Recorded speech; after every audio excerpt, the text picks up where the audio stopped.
ਬਾਦਸ਼ਾਹ ਸਲਾਮਤ ਦੇ ਕੰਨ ਦੇ ਵਿੱਚ ਦਰਵੇਸ਼ ਨੇ ਗੱਲ ਆਖੀ ਕਿ ਬਾਦਸ਼ਾਹ ਸਲਾਮਤ ਇਹਨੂੰ ਇੱਕ ਘੋੜਾ ਦਿਓ ਤੇ ਇਹਨੂੰ ਆਖੋ ਘੋੜਾ ਨਹੀਂ ਦੇਣਾ। ਘੋੜਾ ਕਿੱਥੇ ਆ ਗਿਆ? ਸੋਰੀ, ਬਾਦਸ਼ਾਹ ਅਸਲ ਮੈਂ ਰਵਾਨੀ ਲੱਗਿਆ ਸੀ, ਘੋੜਾ ਵਿੱਚ ਆ ਕੇ ਮੈਨੂੰ ਹਾਸਾ ਆ ਗਿਆ। ਘੋੜਾ ਕਿੱਥੋਂ ਆ ਗਿਆ? ਘੋੜੇ ਦੀ ਭੈਣ। ਉਹਦੇ ਸਾਰੇ ਇਲਾਕੇ ਨੂੰ ਲੈ ਜਾਣਾ ਸੀ ਉਹਨੇ। ਅਸਲਾਮ ਅਲੈਕੁਮ ਦੋਸਤੋ, ਮੈਂ ਮੁਆਸ਼ਰੇ ਦੀ ਬਿਹਤਰੀ ਵਾਸਤੇ ਤੁਹਾਨੂੰ ਕੋਈ ਨਾ ਕੋਈ ਗੱਲ ਅੱਗੇ ਵੀ ਸੁਣਾਉਂਦਾ ਰਹਿੰਦਾ ਅਤੇ ਅੱਜ ਵੀ ਤੁਹਾਨੂੰ ਇੱਕ ਸਬਕ ਆਮੂਜ਼ ਕਹਾਣੀ ਸੁਣਾਉਂਦੇ ਹਾਂ। ਇੱਕ ਬਾਦਸ਼ਾਹ ਸੀ ਅਤੇ ਬਾਦਸ਼ਾਹ ਖੁਸ਼ ਨਹੀਂ ਸੀ, ਲੇਕਿਨ ਖੁਸ਼ੀ ਦੀ ਤਲਾਸ਼ ਦੇ ਵਿੱਚ ਉਹਨੇ ਖੁਸ਼ੀ ਦੇ ਮਾਹਿਰੀਨ ਦੀ ਮਦਦ ਵੀ ਲਈ ਅਤੇ ਮੁਖਤਲਿਫ ਲੋਕਾਂ ਨੂੰ, ਦਾਨਸ਼ਵਰਾਂ ਨੂੰ, ਸਿਆਣਿਆਂ ਨੂੰ ਵੀ ਮਿਲਿਆ ਕਿ ਮੈਨੂੰ ਖੁਸ਼ੀ ਚਾਹੀਦੀ। ਅਤੇ ਉਹਨੂੰ ਇੱਕ ਦਰਵੇਸ਼ ਦੇ ਬਾਰੇ ਕਿਸੇ ਨੇ ਦੱਸਿਆ ਕਿ ਉਹ ਦਰਵੇਸ਼ ਸਲਤਨਤ ਤੋਂ ਦੂਰ ਕਿਸੇ ਜੰਗਲ 'ਚ ਰਹਿੰਦਾ ਹੈ, ਨਦੀਆਂ ਦਾ ਪਾਣੀ ਪੀਂਦਾ ਹੈ ਅਤੇ ਜੰਗਲ ਦੇ ਵਿੱਚ ਬਾਗਾਂ ਦੇ ਫਲ ਖਾਂਦਾ ਹੈ, ਲੇਕਿਨ ਖੁਸ਼ ਹੈ। ਬਾਦਸ਼ਾਹ ਸਲਾਮਤ ਉਸ ਦਰਵੇਸ਼ ਕੋਲ ਚਲਾ ਗਿਆ। ਦਰਵੇਸ਼ ਕੋਲ ਕੱਪੜਿਆਂ ਦਾ ਇੱਕ ਜੋੜਾ ਅਤੇ ਜੁੱਤੀ ਦਾ ਇੱਕ ਜੋੜਾ ਸੀ, ਲੇਕਿਨ ਦਰਵੇਸ਼ ਫਿਰ ਵੀ ਖੁਸ਼ ਸੀ। ਬਾਦਸ਼ਾਹ ਸਲਾਮਤ ਨੇ ਜਦੋਂ ਦਰਵੇਸ਼ ਨੂੰ ਇਸ ਹਾਲ ਦੇ ਵਿੱਚ ਦੇਖਿਆ ਅਤੇ ਬਾਦਸ਼ਾਹ ਸਲਾਮਤ ਉਸ ਦਰਵੇਸ਼ ਨੂੰ ਇਹ ਗੱਲ ਆਖੀ ਕਿ ਮੈਂ ਇਸ ਸਲਤਨਤ ਦਾ ਬਾਦਸ਼ਾਹ ਹਾਂ, ਲੇਕਿਨ ਮੈਂ ਖੁਸ਼ ਨਹੀਂ ਅਤੇ ਮੈਂ ਖੁਸ਼ ਰਹਿਣਾ ਚਾਹੁੰਦਾ, ਤੁਸੀਂ ਮੈਨੂੰ ਖੁਸ਼ੀ ਦਾ ਰਾਜ਼ ਦੱਸੋ। ਦਰਵੇਸ਼ ਨੇ ਆਖਿਆ, ਬਾਦਸ਼ਾਹ ਸਲਾਮਤ ਤੁਸੀਂ ਆਪਣੀ ਸਲਤਨਤ ਵਿੱਚ ਵਾਪਸ ਚਲੇ ਜਾਓ ਅਤੇ ਮੈਂ ਇਹ ਖੁਸ਼ੀ ਦਾ ਰਾਜ਼ ਤੁਹਾਨੂੰ ਆ ਕੇ ਤੁਹਾਡੇ ਦਰਬਾਰ ਦੇ ਵਿੱਚ ਦੱਸਾਂਗਾ। ਥੋੜ੍ਹੇ ਦਿਨਾਂ ਬਾਅਦ ਦਰਵੇਸ਼ ਬਾਦਸ਼ਾਹ ਸਲਾਮਤ ਦੇ ਦਰਬਾਰ ਦੇ ਵਿੱਚ ਹਾਜ਼ਰ ਹੋ ਗਏ। ਦਰਵੇਸ਼ ਨੇ ਬਾਦਸ਼ਾਹ ਸਲਾਮਤ ਨੂੰ ਆਖਿਆ ਕਿ ਤੁਸੀਂ ਅਰਜ਼ੀਆਂ ਦੀ ਟੋਕਰੀ ਵਿੱਚੋਂ ਇੱਕ ਅਰਜ਼ੀ ਕੱਢੋ।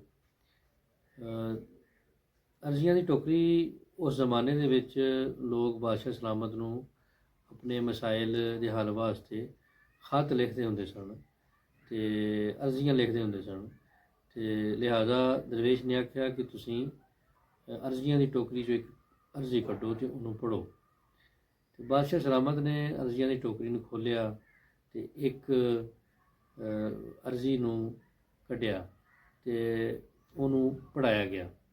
ਅਤੇ ਜਦੋਂ ਉਸ ਅਰਜ਼ੀ ਨੂੰ ਪੜ੍ਹਿਆ ਅਤੇ ਉਹਦੇ ਵਿੱਚ ਇੱਕ ਬੰਦੇ ਨੇ ਕਿਹਾ ਸੀ ਕਿ ਮੈਨੂੰ ਜ਼ਮੀਨ ਚਾਹੀਦੀ ਹੈ, ਮੇਰੇ ਹਾਲਾਤ ਬੜੇ ਖ਼ਰਾਬ ਨੇ। ਅਤੇ ਬਾਦਸ਼ਾਹ ਸਲਾਮਤ ਨੇ ਉਸ ਬੰਦੇ ਨੂੰ ਬੁਲਵਾਇਆ। ਉਹ ਬੰਦਾ ਆ ਗਿਆ। ਬਾਦਸ਼ਾਹ ਸਲਾਮਤ ਦੇ ਕੰਨ ਦੇ ਵਿੱਚ ਦਰਵੇਸ਼ ਨੇ ਗੱਲ ਆਖੀ ਕਿ ਬਾਦਸ਼ਾਹ ਸਲਾਮਤ ਇਹਨੂੰ ਇੱਕ ਘੋੜਾ ਦਿਓ ਅਤੇ ਇਹਨੂੰ ਆਖੋ ਘੋੜਾ ਨਹੀਂ ਦੇਣਾ। ਘੋੜਾ ਕਿੱਥੇ ਆ ਗਿਆ? ਸੋਰੀ, ਬਾਦਸ਼ਾਹ ਅਸਲ ਮੈਂ ਰਵਾਨੀ ਲੱਗਿਆ ਸੀ, ਘੋੜਾ ਵਿੱਚ ਆ ਕੇ ਮੈਨੂੰ ਹਾਸਾ ਆ ਗਿਆ। ਘੋੜਾ ਕਿੱਥੋਂ ਆ ਗਿਆ? ਘੋੜੇ ਦੀ ਭੈਣ। ਉਹਦੇ ਸਾਰੇ ਇਲਾਕੇ ਨੂੰ ਲੈ ਜਾਣਾ ਸੀ ਉਹਨੇ। ਦਰਵੇਸ਼ ਨੇ ਬਾਦਸ਼ਾਹ ਸਲਾਮਤ ਦੇ ਕੰਨ ਦੇ ਵਿੱਚ ਆਖਿਆ ਕਿ ਇਸ ਬੰਦੇ ਨੂੰ ਆਖੋ ਤੂੰ ਸ਼ਾਮ ਤੱਕ ਜਿੰਨਾ ਦੌੜ ਲਵੇਂ ਅਤੇ ਉਨੀ ਜ਼ਮੀਨ ਤੇਰੀ ਹੋ ਜਾਏਗੀ, ਲੇਕਿਨ ਤੂੰ ਜਿੰਨਾ ਜਾਣਾ ਉਨਾ ਵਾਪਸ ਸਾਡੇ ਕੋਲ ਹੀ ਆਉਣਾ। ਉਸ ਬੰਦੇ ਨੇ ਦੌੜਨਾ ਸ਼ੁਰੂ ਕਰ ਦਿੱਤਾ ਅਤੇ ਬਾਦਸ਼ਾਹ ਸਲਾਮਤ ਦੇ ਨਾਲ ਦਰਬਾਰੀ ਬਹਿ ਕੇ ਵੇਖਣ ਲੱਗ ਪਏ। ਉਹ ਬੰਦਾ ਦੌੜਨ 'ਤੇ ਲੱਗ ਪਿਆ। ਉਸ ਬੰਦੇ ਨੇ ਆਪਣੇ ਸਫ਼ਰ ਨੂੰ ਦੋ ਹਿੱਸਿਆਂ ਦੇ ਵਿੱਚ ਤਕਸੀਮ ਕਰ ਲਿਆ। ਪਹਿਲਾਂ ਉਹਨੇ ਸੋਚਿਆ ਕਿ ਮੈਂ ਜ਼ੋਹਰ ਦੇ ਵੇਲੇ ਤੱਕ ਦੌੜਾਂਗਾ ਅਤੇ ਮੇਰੇ ਜਾਣ ਦਾ ਸਫ਼ਰ ਜ਼ੋਹਰ ਦੇ ਵੇਲੇ ਤੱਕ ਹੋਏਗਾ ਅਤੇ ਵਾਪਸੀ ਦਾ ਸਫ਼ਰ ਮੇਰਾ ਜਿਹੜਾ ਉਹ ਮਗਰਬ ਟਾਈਮ ਤੱਕ ਮੈਂ ਵਾਪਸ ਪਹੁੰਚ ਜਾਵਾਂਗਾ, ਬਾਦਸ਼ਾਹ ਕੋਲ ਮੈਂ ਆ ਜਾਵਾਂਗਾ ਅਤੇ ਜ਼ਮੀਨ ਨੂੰ ਘੇਰ ਲਾਂਗਾ। ਉਹ ਦੌੜਦਾ ਰਿਹਾ। ਜ਼ੋਹਰ ਦਾ ਟਾਈਮ ਹੋਇਆ ਅਤੇ ਉਹਨੇ ਵਾਪਸੀ ਦਾ ਸਫ਼ਰ ਸ਼ੁਰੂ ਕਰਨਾ ਸੀ, ਲੇਕਿਨ ਉਹਦੇ ਦਿਲ ਵਿੱਚ ਲਾਲਚ ਆ ਗਿਆ। ਜਿਵੇਂ ਉਸ ਬੰਦੇ ਦੇ ਦਿਲ ਵਿੱਚ ਲਾਲਚ ਆਇਆ, ਉਸ ਬੰਦੇ ਨੇ ਸੋਚਿਆ ਕਿ ਮੈਂ ਅਗਰ ਅਸਰ ਦੇ ਟਾਈਮ ਤੱਕ ਦੌੜਾਂ ਅਤੇ ਮੈਂ ਘੇਰ ਲਾਂਗਾ, ਅਤੇ ਉਹਨੇ ਦੁਬਾਰਾ ਦੌੜਨਾ ਸ਼ੁਰੂ ਕਰ ਦਿੱਤਾ। ਉਹ ਅਸਰ ਦੇ ਟਾਈਮ ਤੱਕ ਦੌੜਦਾ ਰਿਹਾ। ਜਦੋਂ ਅਸਰ ਦਾ ਟਾਈਮ ਹੋਇਆ ਅਤੇ ਉਹਨੇ ਵਾਪਸੀ ਲਈ ਜਿਵੇਂ ਹੀ ਸਫ਼ਰ ਸ਼ੁਰੂ ਕੀਤਾ ਅਤੇ ਸੂਰਜ ਵੀ ਤੇਜ਼ੀ ਨਾਲ ਗਰੂਬ ਹੋਣਾ ਸ਼ੁਰੂ ਹੋ ਗਿਆ। ਤੇ ਉਸ ਦਰਵੇਸ਼ ਨੂੰ ਅੰਦਾਜ਼ਾ ਹੋ ਗਿਆ ਕਿ ਉਹ ਇੱਕ ਬਹੁਤ ਵੱਡੀ ਗਲਤੀ ਕਰ ਬੈਠਾ ਹੈ। ਹੁਣ ਉਹਦੇ ਕੋਲ ਦੋ ਹੀ ਹੱਲ ਸਨ, ਜਾਂ ਤਾਂ ਉਹ ਚੁੱਪਚਾਪ ਆਪਣੇ ਘਰ ਨੂੰ ਚਲਾ ਜਾਂਦਾ ਤੇ ਹਾਰ ਮੰਨ ਲੈਂਦਾ, ਤੇ ਜਾਂ ਉਹ ਸਿਰ ਧੜ ਦੀ ਬਾਜ਼ੀ ਲਗਾ ਕੇ ਤੇ ਦੌੜਦਾ ਤੇ ਸ਼ਾਮ ਤੱਕ ਬਾਦਸ਼ਾਹ ਕੋਲ ਪਹੁੰਚ ਜਾਂਦਾ। ਇੱਥੇ ਤੁਹਾਨੂੰ ਇੱਕ ਗੱਲ ਦੱਸਦੇ ਜਾਈਏ ਕਿ ਜਿਹੜੀ ਸਿਰ ਧੜ ਦੀ ਬਾਜ਼ੀ ਹੁੰਦੀ ਹੈ ਨਾ, ਉਹ ਤੀਸਰਾ ਆਪਸ਼ਨ ਹੁੰਦਾ ਹੈ। ਪਹਿਲਾ ਜਿਹੜਾ ਆਪਸ਼ਨ ਹੈ ਉਹ ਮਨਸੂਬਾਬੰਦੀ ਹੁੰਦਾ ਹੈ, ਦੂਸਰਾ ਆਪਸ਼ਨ ਸਲਾਹੀਅਤ ਨੂੰ ਹਾਸਲ ਹੁੰਦਾ ਹੈ, ਤੇ ਤੀਸਰੇ ਆਪਸ਼ਨ 'ਤੇ ਜਾ ਕੇ ਸਿਰ ਧੜ ਦੀ ਬਾਜ਼ੀ ਲਗਾਈ ਜਾਂਦੀ ਹੈ। ਲੇਕਿਨ ਉਸ ਬੰਦੇ ਨੇ ਨਾ ਤੇ ਕੋਈ ਮਨਸੂਬਾਬੰਦੀ ਕੀਤੀ ਸੀ ਤੇ ਨਾ ਉਹਦੇ ਵਿੱਚ ਇੰਨੀ ਦੌੜਨ ਦੀ ਸਲਾਹੀਅਤ ਸੀ, ਲੇਕਿਨ ਉਹਨੇ ਸਿਰ ਧੜ ਦੀ ਬਾਜ਼ੀ ਬਗੈਰ ਮਨਸੂਬਾਬੰਦੀ ਤੋਂ ਲਗਾ ਦਿੱਤੀ ਤੇ ਉਹਨੇ ਦੌੜਨਾ ਸ਼ੁਰੂ ਕੀਤਾ। ਉਹ ਦੌੜਦਾ ਰਿਹਾ ਇੱਥੇ ਤੱਕ ਕਿ ਉਹਦਾ ਜਿਹੜਾ ਸਾਹ ਹੈ ਬਹੁਤ ਜ਼ਿਆਦਾ ਫੁੱਲ ਗਿਆ, ਉਹਦੇ ਫੇਫੜੇ ਫਟ ਗਏ, ਉਹਦੇ ਮੂੰਹ 'ਚ ਖੂਨ ਆਉਣ ਲੱਗ ਗਿਆ, ਲੇਕਿਨ ਉਹ ਫਿਰ ਵੀ ਸਰਪਟ ਦੌੜਦਾ ਰਿਹਾ ਇੱਥੇ ਤੱਕ ਕਿ ਮਗਰਿਬ ਦੇ ਟਾਈਮ ਉਹ ਬਾਦਸ਼ਾਹ ਸਲਾਮਤ ਦੇ ਕੋਲ ਤੇ ਆ ਗਿਆ, ਲੇਕਿਨ ਉਹ ਜ਼ਮੀਨ 'ਤੇ ਗਿਰ ਗਿਆ। ਉਹ ਜ਼ਮੀਨ 'ਤੇ ਗਿਰਿਆ ਤੇ ਉਹਨੇ ਆਪਣੀ ਜਾਨ ਆਫਰੀਨ ਦੇ ਸਪੁਰਦ ਕਰ ਦਿੱਤੀ। ਦਰਵੇਸ਼ ਉੱਠਿਆ, ਦਰਵੇਸ਼ ਨੇ ਜਾ ਕੇ ਉਸ ਬੰਦੇ ਦੀ ਅੱਖਾਂ 'ਤੇ ਹੱਥ ਰੱਖਿਆ, ਉਸ ਬੰਦੇ ਦੀਆਂ ਅੱਖਾਂ ਬੰਦ ਕਰ ਦਿੱਤੀਆਂ ਤੇ ਬਾਦਸ਼ਾਹ ਨੂੰ ਕਿਹਾ, ਬਾਦਸ਼ਾਹ ਸਲਾਮਤ, ਇਸ ਬੰਦੇ ਕੋਲ ਘਰ ਵੀ ਹੋਏਗਾ, ਕੋਈ ਥੋੜ੍ਹੀ ਬਹੁਤੀ ਜਾਇਦਾਦ ਵੀ ਹੋਏਗੀ, 20 ਬੱਚੇ ਵੀ ਹੋਣਗੇ, ਇਹਦਾ ਗੁਜ਼ਾਰਾ ਵੀ ਹੋ ਰਿਹਾ ਸੀ।